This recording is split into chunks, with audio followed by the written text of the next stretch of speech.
राम राम मित्रों, भारत के लोकतांत्रिक इतिहास में शायद पहली बार हुआ होगा कि कोई हार के भी जीता हुआ महसूस कर रहा कल तक मदद की। देखिए,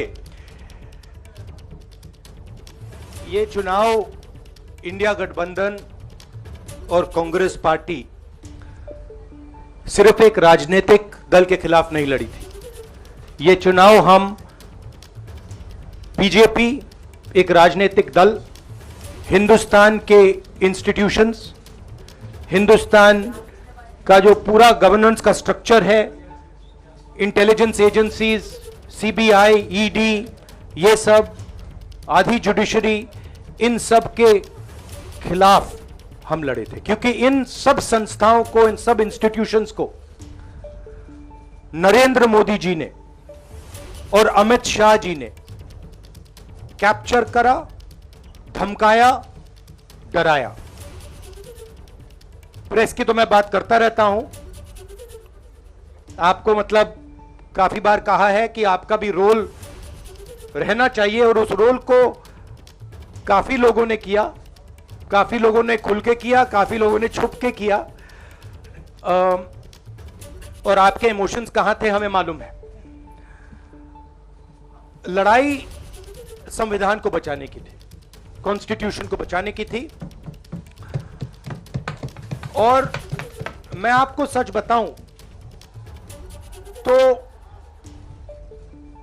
मेरे माइंड में था पहले से, जब इन्होंने हमारा बैंक अकाउंट कैंसिल किया, जब चीफ मिनिस्टर्स को जेल में डाला, पार्टियां तोड़ी, मेरे माइंड में था कि हिंदुस्तान की जनता अपने संविधान के लिए एक साथ खड़ी होकर लड़ जाएगी। और यह सच साबित हुआ। मुझ में भरोसा था और मैं हिंदुस्तान की जनता से, इंडिया गठबंधन के पार्टनर्स से, कांग्रेस पार्टी के हमारे सब नेताओं और बब्बर शेर कार्यकर्ताओं से दिल से धन्यवाद करना चाहता हूं। आपने संविधान को बचाने का पहला और सबसे बड़ा कदम ले लिया है। और कोई जीत के भी हारा हुआ महसूस कर रहा है। लोगों का मानना है कि तंत्र पे लोकतंत्र की विजय हुई है, और इसका कारण सिर्फ और सिर्फ ये है कि अगर आप चुनावी प्रक्रिया को देखेंगे, अगर सोशल मीडिया ना होता तो शायद ये पता भी नहीं चलता इस देश को कि इस देश में कोई विपक्ष भी है, या विपक्ष का भी कोई प्रत्याशी है जो चुनाव लड़ रहा है। पूरा टीवी सिर्फ और सिर्फ मोदी मोदी एंड मोदी से भरा हुआ था। और मैं तो यहाँ तक कहूँ आपको कि मेरे जनपद आजमगढ़ की लोकसभा सीट में मैंने चुनाव के दौरान भी होर्डिंग्स देखे, एक नहीं दर्जनों होर्डिंग्स सत्ताधारी दल की, मोदी जी की, योगी जी की। ये मैंने पहली बार देखा। मैंने इस पर आपत्ति भी की तो पता चला कि चुनाव आयोग का परमिशन है। तो मुझे ये नहीं समझ में आया कि अगर परमिशन था तो अन्य दलों के पास या तो पैसा नहीं था, इसलिए वो नहीं लगा पाए, इनके पास ज़्यादा पैसा था इसलिए इन्होंने सारी होर्डिंग्स खरीद ली थी और लगा रखी थी। यानी विज्ञापन के नाम पे, प्रचार के नाम पे, आप कह सकते हैं कि विपक्ष का कोई कैंडिडेट जितना खर्च किया होगा उसका 20 गुना खर्च किया होगा भाजपा ने अपने हर कैंडिडेट पे। और राष्ट्रीय स्तर पे जो उसका चुनाव प्रचार था उसमें भी अथाह रुपए खर्च किए गए। मोदी जी ने अनगिनत रैलियां की, चारों तरफ सिर्फ मोदी मोदी मोदी के सिवा और कुछ नहीं दिखाई पड़ रहा था। उसके बावजूद अगर इस ढंग के परिणाम आते हैं, वो भी एक चीज़ और आप ध्यान रखिए कि विपक्ष का जो गठबंधन, इंडिया गठबंधन था, वो सलीके का गठबंधन नहीं था। सही कहिए तो एक वो टूटा फूटा बिगड़ा हुआ गठबंधन जैसे तैसे बना लिया गया था। उनके पास न तो कोई विज़न था, न कोई मिशन था, न तो वो कॉमन मिनिमम प्रोग्राम पे इकट्ठा हो पाए थे। वो ढंग का कोलिशन नहीं था। फिर भी इतना कड़ा संघर्ष दिया, इतनी कड़ी लड़ाई दिया, जो ये साबित करती है कि जनता में कहीं ना कहीं आक्रोश था, वो आक्रोश है। तो कुल मिला के मोदी एंड टीम जीत के भी हारा हुआ महसूस कर रही है। यानी अगर एनडीए गठबंधन की बात करी जाए तो बहुमत का जो 272 का आंकड़ा उसके पार है।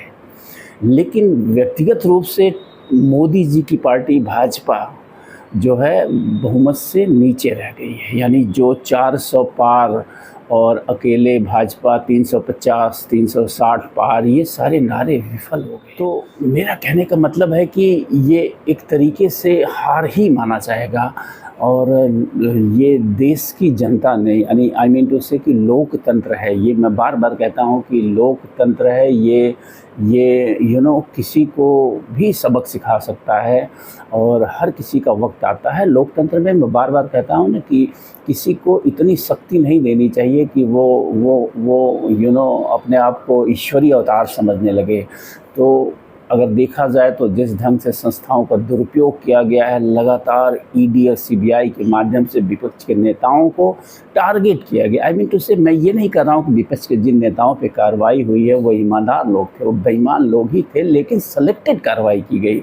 जो कोई भाजपा में आ गया वो नीट एंड क्लीन हो गया, लेकिन जो विपक्ष में रहा, जिसने इनका विरोध किया, उसको इन लोगों ने टारगेट किया ईडी और सीबीआई के माध्यम से। चुनाव आयोग की हरकतों को देख के भी साफ साफ ऐसा महसूस हो रहा था कि ये सारी संस्थाएं सरकार के दबाव में आ गई थी। इनके लगातार जो ये बड़े बड़े बहुमत से जो इनकी सरकारें बन रही थी, उसके चलते इलेक्टोरल बॉन्ड की कथा क्या कहूँ, वो मतलब कैसे कहा जाए कि इतना घोर अनर्गल भ्रष्टाचार किया गया जिसे सुप्रीम कोर्ट ने असंवैधानिक करार दिया, फिर भी सिकन नहीं पड़ी टीम मोदी पे या मोदी के चेहरे पे कि ऐसा प्रतीत हुआ कि जैसे कोई बहुत बड़ा कार्य इन्होंने किया हो इलेक्टोरल बॉन्ड के माध्यम से भी। तो कुल मिला के मेरा कहने का तात्पर्य सिर्फ और सिर्फ इतना है कि लोकतंत्र में परिवर्तन बहुत ज़रूरी होता है।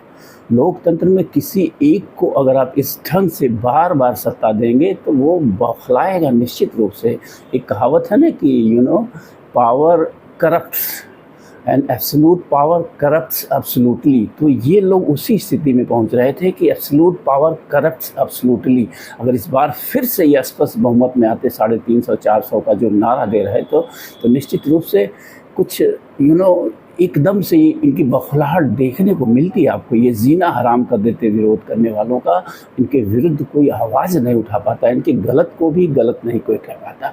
ठीक है, इनके कुछ कार्य अच्छे भी रहे, मैं उसकी प्रशंसा करता हूँ, लेकिन आखिर जो आपके गलत कार्य हैं उसके विरुद्ध क्यों ना आवाज़ उठाई जाए। तो कुल मिला के मैं यही कहूँगा कि तंत्र पे लोकतंत्र की विजय हुई है। तंत्र पे एक पार्टी ने कह सकते हैं कि ऐसा प्रतीत हो रहा था कि कब्जा कर रही है, वो सारी संस्थाओं को गुलाम बना रही है। जो संवैधानिक रूप से संस्थाएं स्वतंत्र होनी चाहिए, उन संस्थाओं पे सरकार का स्पष्ट प्रभाव दिख रहा था, स्पष्ट इसके पैरों के निशान दिख रहे थे कि इन्होंने दबोच के रखा हुआ है इन संस्थाओं को।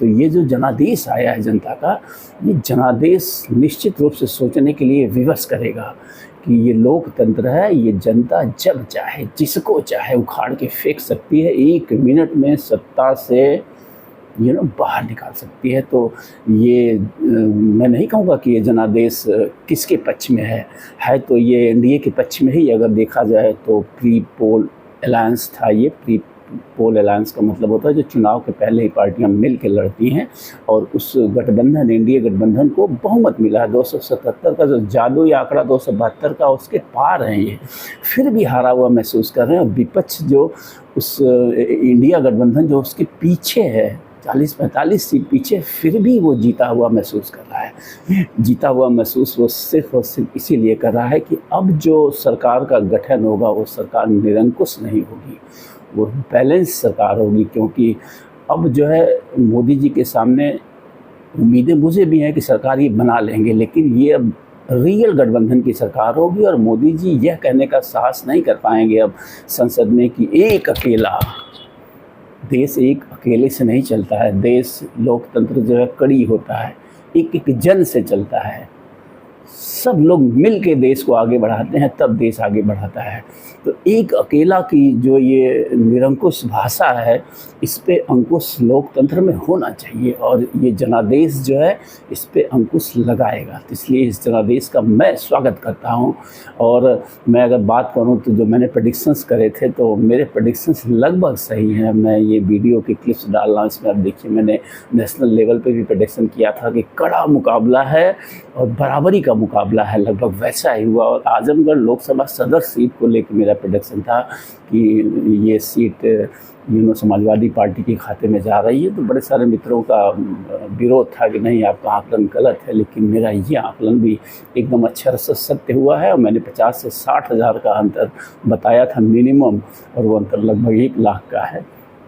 तो कुल मिला के लोकतंत्र है ये जनता के द्वारा और जनता के लिए है। अगर कोई सत्ता पे बैठने वाला गलती से ये फील करने लगेगा कि ये लोकतंत्र उसके अधीन है, वो सर्वोपरि है, वो जब जो चाहेगा कर लेगा, जब जो चाहेगा हो जाएगा, तो ऐसा नहीं होता है। बड़े बड़े आए, बड़े बड़े गए। तो ये एक सबक है, मैं कहूँगा भाजपा एंड टीम के लिए एक सबक है, और ये सबक सीखना चाहिए उन्हें। लोकतंत्र में व्यवहार कैसा होना चाहिए, लोकतंत्र में सबके साथ एक समान व्यवहार होना चाहिए, यही लोकतंत्र है। तो नमस्कार, फिर आगे मिलते रहेंगे। ढेर सारे अभी उठापटक देखने को मिलेंगे। देखिए आप ये नेताओं के अब करिश्मे आप देखिए। जनता ने तो जो जनादेश देना था दे दिया, लेकिन अब आप देश के नेताओं की कला देखिए, कैसे वो जो अपनी कला दिखाते हैं। माय गुडनेस, आने वाले 1-2 दिनों में ऐसी ऐसी कलाएं आपको देखने को मिलेंगी कि बस मज़ा आएगा। देखते रहिए आप लोग। मैं भी मिलता रहा हूँ। Thank you.